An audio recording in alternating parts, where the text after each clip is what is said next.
Okay. So so we know it through intuition, right? Now, how do we know that the universe exists, but it's not eternal? We know that through rational deduction. Why? Follow this through now. That if we're going to use mafhum al-mukhalafa, if the universe did not begin to exist, what does that mean? It's been eternal. That it's eternal, meaning it has no beginning. Yeah.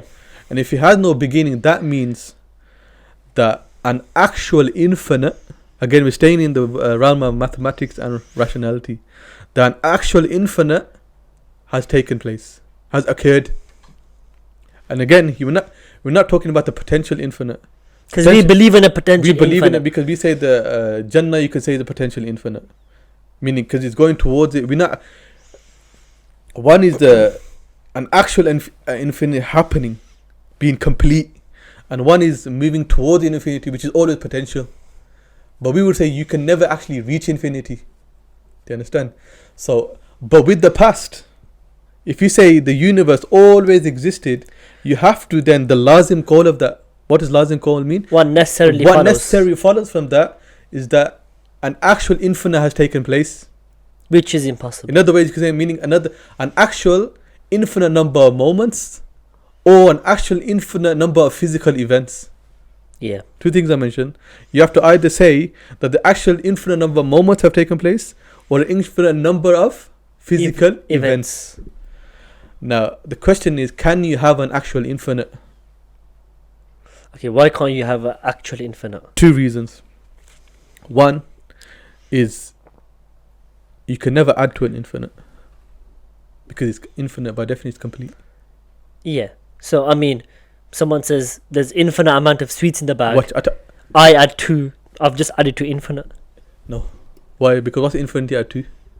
It's still infinity. It's infinity add 2. No, watch. I'll tell you. Infinity add 2 is still infinity, isn't it? It's still infinity, yeah. Now, in the realm of mathematics, you can do some calculations, right? They use infinity in calculus, in the Euclidean principle. That is in the realm of mathematics. But then to superimpose it into the real world, can it exist in the real world? Look, if we say infinity plus 2 is still infinity, then that has destroyed all mathematics.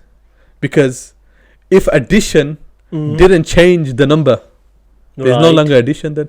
Because by very definition, addition is to add. Yeah. So if you added to an infinity but still remained the same, did you really add? Okay, I see what you're saying. Do you see what I'm saying? I see what you're saying. So to argue like that it's possible to add to an infinity, you're no longer doing mathematics. You're basically removing the concept of addition. Okay. Does that make sense? Yeah. Why is this relevant? Because look, for the past to be infinite, that means the actual infinite number of moments have occurred. If an actual infinite number occurred, there can never be no new moment. Yeah. You can never add a new moment. And here we are always adding new moments. Tomorrow's going to be another day. Tomorrow, the next day. We are constantly adding. Not only that, we also said there has to be an actual infinite number of physical events that have taken place. But there's constantly physical events still taking place now. So the fact that we are adding shows that actual infinite hasn't occurred. Yeah. Why? Because you cannot add to it.